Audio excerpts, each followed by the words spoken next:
How's everybody doing? Well, I didn't do any reviews last night, so I'm going to do one today. I wanted to do one as kind of a standalone because Brian Rockwell was nice enough to send me 8 handshakes, and one of them is super special. I'm going to open that one first. It's usually against my rule, but he's been waiting long enough for me to do these. So I'm gonna at least get this one rolling. I've also got my Stone Lake Pub shirt.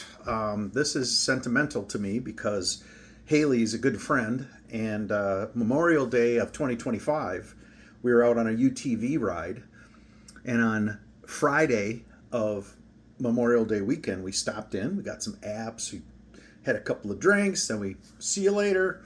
Next day, my cousin Todd and I go out. He's got his UTV. I've got mine. We go, hey, let's go to have lunch at Stone Lake Pub. We pull into the parking lot. I'm like, where's Stone Lake Pub? It was a pile of ashes. It was very sad. Haley's young. She's only like 32, 33 years old. Has at the time a 2-year-old boy at home, single mom.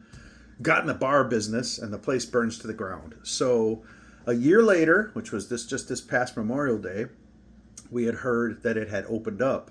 But just like the Bourbonado community, the northern Wisconsin community of bar owners is very tight-knit. And one of her biggest competitors, Angler's Haven, my other favorite joint up there, got a GoFundMe going, and I believe Haley said they raised over $250,000 for this place, and it's just gorgeous. So anyway, Stone Lake Pub.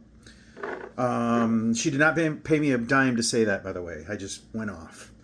All right, so Brian sent me, let's see, he did send me some Scotch. He sent me a bourbon-style mezcal finish. He sent me an Okanagan Spirits Miss Scarlet Irish Red Ale Hopped Cherry finish. That's crazy. Macaloni's Kildare Single Malt Bourbon Cask Finish. Oh, single malt bourbon cask finish. Sorry, a Lot 40 dark oak rye. I'm excited to try that because I think I've had just the basic Lot 40, and it was quite good. And he also sent me Barn Burner Single Barrel, rumored to be a young Knob Creek bourbon distilled and aged in Kentucky at 100 proof. But this one, I'll stop with the suspense and spend 2 minutes and 48 seconds. This is called Aberargie. Aberargie. Aberargie's single malt Scotch. This is their first. To say it's a first Scotch is it's pretty much unheard of. The Aberargie is a distillery of the Morrison family, opened in 2017 on our Perthshire farm. Perthshire is in the lowlands. That'd be south, about Edinburgh and south. Down to what they call the borders before it turns into England. Or as the Scottish say, aye, I can smell them from there. They grow their own barley on their farm. It's a mix of Golden Promise and Laureate. And this is matured in 50-50 split of ex-bourbon barrels, first fill bourbon barrels, and sherry casks. Then they marry the two. They don't age it all in bourbon and then finish it in sherry. I'm really excited to taste this because I think it'll have a little heavier, should make it a little more creamier and smoother.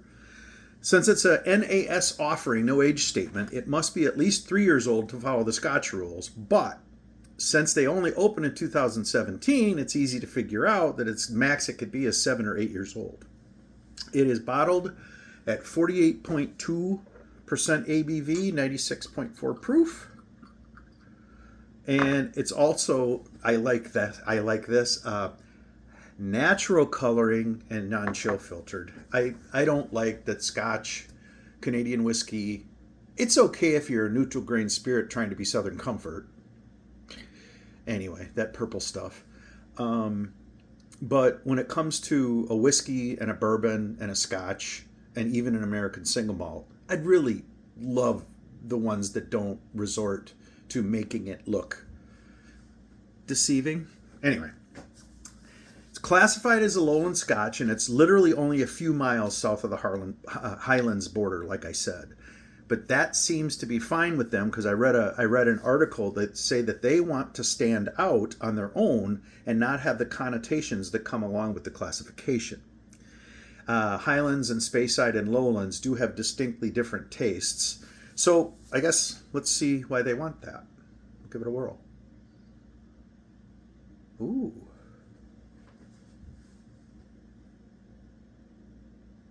Well, the nose competes. I'm getting lots of baked apple,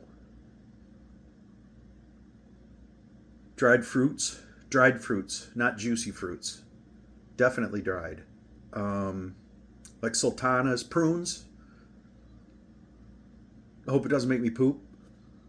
Prunes, definitely honey, and there's that gentle oak spice on the nose. Mmm. Oh, I can't wait.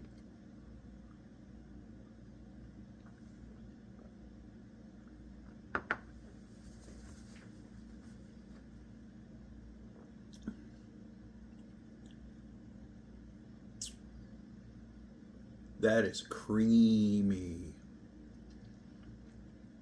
That oily mouthfeel I'm always going for.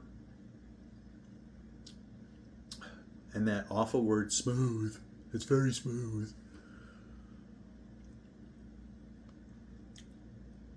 That is so balanced. It's almost like a bourbon toffee bomb on the back center of my tongue with just a little bit of apple style spice on the finish. Finish is medium. It's gone right now. But let's do the second one quick.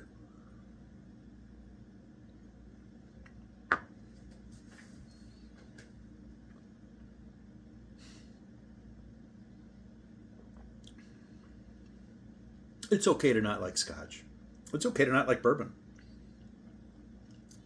But sometimes when I taste something like this, the only thing that enters my mind is, how can you not like it? Brian, this is phenomenal. I can't believe this is their first offering.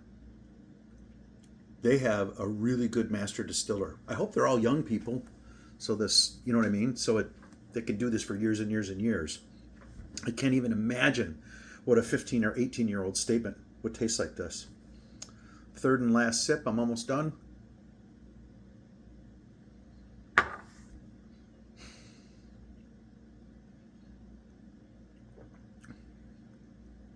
By far one of the best scotches I've ever had. By far. And my best friend Derek Piercy lives in Earlston, which is, if you're looking at the map, at Earlston, you go down a little, or Edinburgh, then Dalkeith. Earlston's right here. I believe Perthshire's right over here. It's on its way to Glenkinchie, where I keep telling you guys where I got these glasses. And Glenkinchie is his favorite distillery. I bet this one might top that. This one gets a 98. It is a 9.8 on a scale of 10 or 98 out of 100. It is that freaking good. I'm going to save the rest for later. Thank you very much, Brian. You guys have a good night.